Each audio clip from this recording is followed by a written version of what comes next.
Hey, this is the Hellion from the Hellion Rocks, and I am honored and kind of floored with my guest today, Frank DiMino from Angel. What's going on, man? How you doing, man? It's great to be here. Excellent. As we were just talking a little bit before we went on air here, I was fortunate enough, and I'm old enough, I don't know if it's a double-edged sword there, fortunate and old enough to have caught Angel in the 70s, man, when rock stars were rock stars. Right. That's very cool. That's very cool. Did you see the show? Were we Absolutely. Or was it? Yeah? Oh, great. Wow. You guys were headlining, and it was a spectacle. In this day and age, right? In this day and age, it's kind of gone. The whole when you went to a rock show back in the day, it was a complete, total bombastic spectacle, and that's what Angel was. And here I'm talking to Frank DiMino. You got an album that came out, Old Habits Die Hard, and it's full of that same rock star bombastic attitude. Well, I'm glad you liked it, and I'm glad you said that because when I went into it, I had said. When I was offered the deal, I had said, I'm used to writing with a band from a band format. So I wasn't really sure if I wanted to do a solo album. And then the more I thought about it, I thought to myself, this may free me up just to write good songs and concentrate on writing the songs instead of like writing for the perception of the band and what the band wants to be perceived as or to the strengths of the band. So when we sat down and started writing, all the material on this album is all written for the album, except for one song, which is Even Now, which I wrote with Barry Brandt, maybe about a year and a half ago, 2 years ago. So when we sat down and I sat down with Oz and Jeff Lebansky and we started writing, the question was, what direction do you want to go in? And I said, it's a solo album. So I said, let's just write songs. Let's see where it takes us. We don't have to worry about that, So that was the approach. And it worked. It's got the power. You still got your powerful voice, man. After too many years to count, we're not even going to go there. Yeah, I know. The voice, man, your voice is spot on. It's got all that power, and the album's current. It sounds current, but yet it's got that, like I said, that rock star vibe and attitude, and it translates very well. Well, thank you very much. I really appreciate that. A lot of hard work in doing it because, you walk into something and you try and make it the best that you can and what you like to hear, and you hope that everyone else will enjoy it as well. So it's always great to hear when someone enjoys something that you feel good about. So awesome. Now, I got to ask, during the process, were you listening to any contemporary bands? What was your, where did you get the inspiration from? I wasn't listening to any contemporary bands, but I do have them because I have my two sons, they're 23 and 21, so they do play a lot of the contemporary stuff, and I'm out all the time singing, whether it's subbing in bands or with my own stuff, so I'm exposed to music all the time, and 24/7. So, I think drawing from each thing that I hear is probably what I do best. So that's exactly what I did. Nice. There's a couple standout tracks on, the album is called Old Habits Die Hard. And for myself, if I were to pick out a few songs out there, Stones by the River, I dig the hell out of that track. The Rain's About to Fall, and Never Again. Those three tracks just get it for me, man. Oh, thanks. The Rain's About to Fall, you're talking about inspiration. When Jeff and I started writing that, he said to me, when Ronnie Montrose died, I was fooling around with this lick for Rock the Nation, but I played it backwards. He said, I don't know if we should do something like that. I said, play it for me. So he played it backwards. I said, let's work on it. And that's really where the riff came from. It's Rock the Nation backwards. And I totally forgot to give Ronnie Montrose a tip of the cap to. I was going to do that on the album, and I totally forgot, but I'm doing it now. So there you go, Ronnie. We took that lick and we went and played it backwards, and that's how the song started. Pretty crazy. Nice. I really dig it. You know, and that's kind of little tidbits like that are really cool to hear. You know, the nods to other artists, and it's fun to see how much people do blend with each other. You know, you wouldn't expect this guy to play with that guy or to know that guy or know this guy, and you know, some of the names that you know on your record are pretty cool. Yeah, you know, when I first started the record, my thought process was that I had three really great guitar players. I had Paul Crook, I had Oz Fox, and I had Jeff Lebansky. So I was covered with guitars, and I wasn't worried about that. But what happened was everything kind of happened kind of organically. You know, when we finished with the vocal for Never Again, sitting down with Oz and listening to it, and Oz said, you know, when we started to write the song, in the back of my head, I was thinking more of like an Angel song. Wouldn't it be great if we could get Punky to play on it? And I said, well, I don't see why we couldn't get Punky to play on it. I mean, I'll ask him. He said, that would be great. So I called up Punky and asked him, and he said, yeah, absolutely. So I sent him the track, and he played it solo and sent it back. So, I mean, all that stuff kind of happened that way. The same thing with Eddie Ojeda. He happened to be coming into town from the NAMM convention, and he's a friend of mine and Paul Crook's. And he called Paul and asked him what he was doing, and Paul said, I'm working on Frank DiMino's solo album. He said, oh, I want to come down and hear it. So he called me up, and I said, yeah, come on down. He came down, and I said, you want to play a track on it? And he said, I'd love to.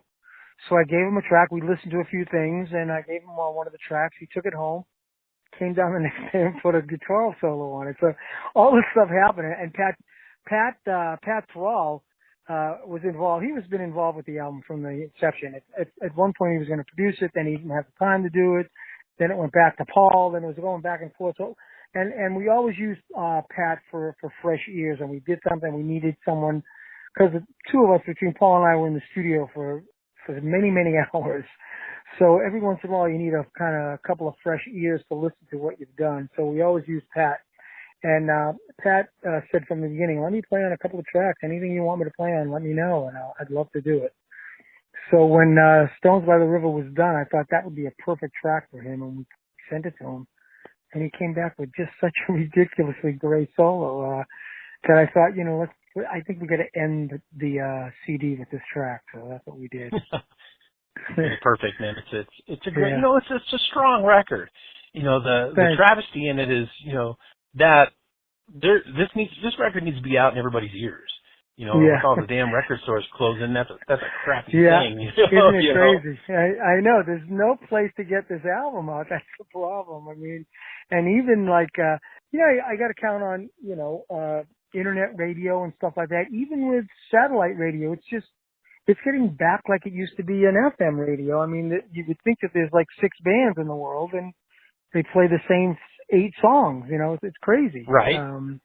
Yeah, I mean, I don't get it.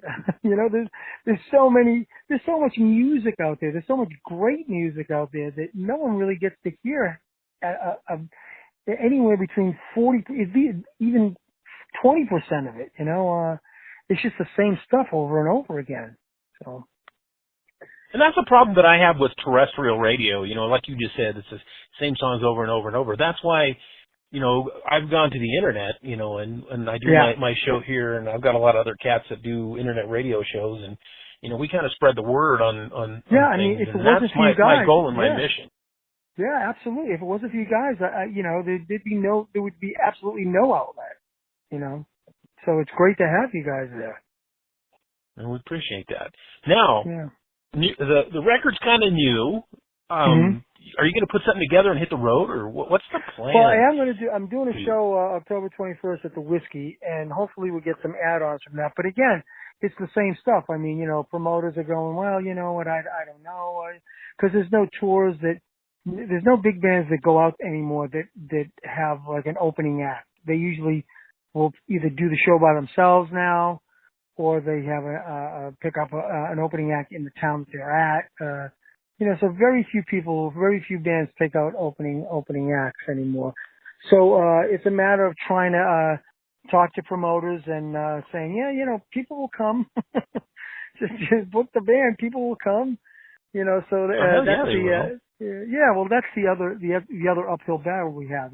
So we have to deal with that, and hopefully it'll work out. But there's also a few, I think, some of those rock cruises that I can hop on. I think so. Maybe do a couple of those as well. So we'll see what happens. Very cool. But I'm looking forward to the show at the Whiskey. Yeah, it's a great place. I've actually been up on stage there. It's kind of homey. You know what I mean? Yeah, I just did. I used to go there all the time. I mean, I saw AC/DC there.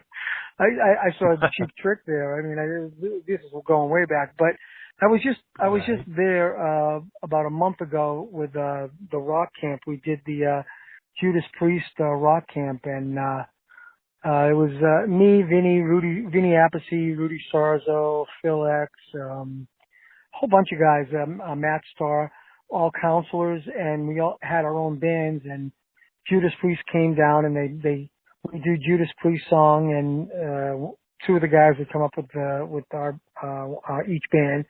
And the big night was the Sunday night at the Whiskey, where each band played with Judas Priest. Judas Priest came up and actually did a song with each band, which was great. Yeah, so it was a lot of fun. Very cool. Very cool.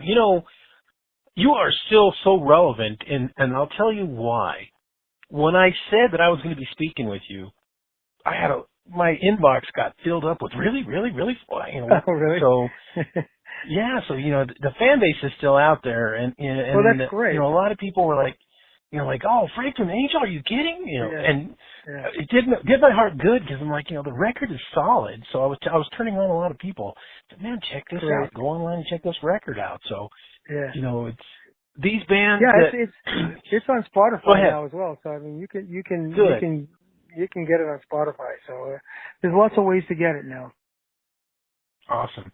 There, a lot of people out nowadays are, they're in it to make a fast buck, and there's no staying power.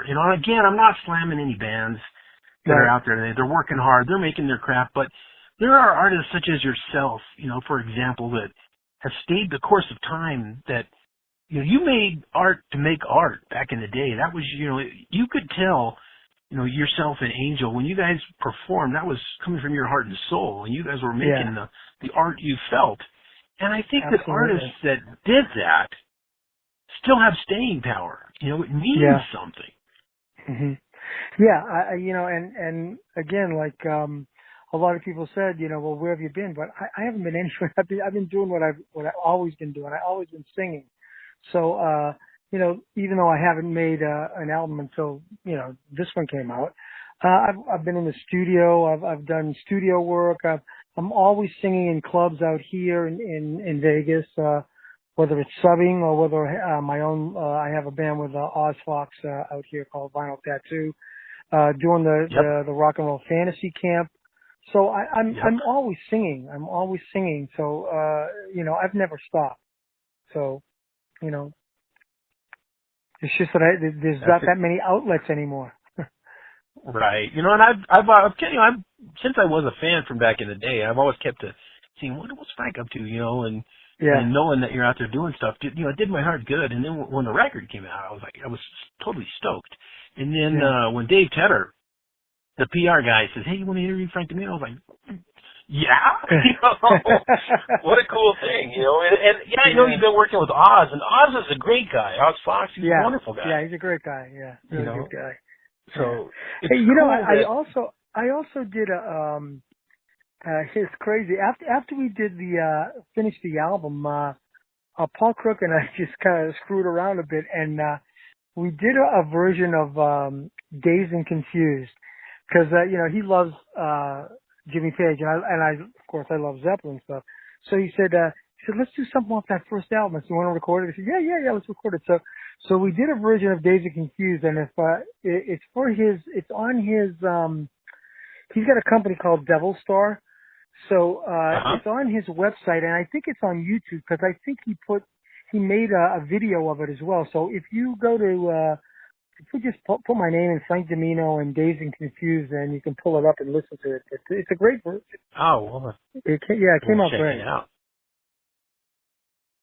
So, you know, we're talking to Frank DiMino. He's singing with Angel. Got a brand new album out called DiMino. Old Habits Die Hard. I love the picture on it, man. You got them platform boots on that stand, and what a great nod to the past, you know. Yeah, right.